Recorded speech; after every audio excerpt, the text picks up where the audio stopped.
నేను ఆస్తులు తాకట్టు పెట్టడంలా.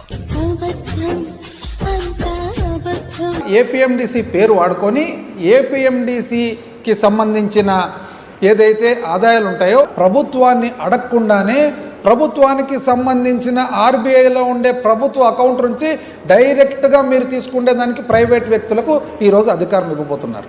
చరిత్రలో ఎప్పుడు లేదు.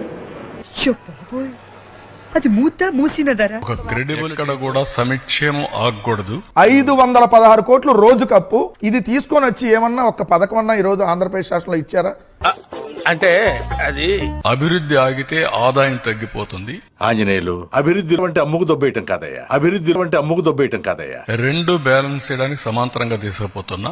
అన్ని గొంతుకలను రెడ్ బుక్ పాలన పేరుతో రాజ్యాంగం పేరుతో తొక్కి పెట్టడం, దాంతో పాటు ఆ మాటన అవినీతికి అడ్డగోలుగా తెరలేపడం, ఈ రెండు బ్యాలెన్స్ చేయడానికి సమాంతరంగా తీసుకుపోతున్నా. అమ్మాయి ఏం టార్చర్.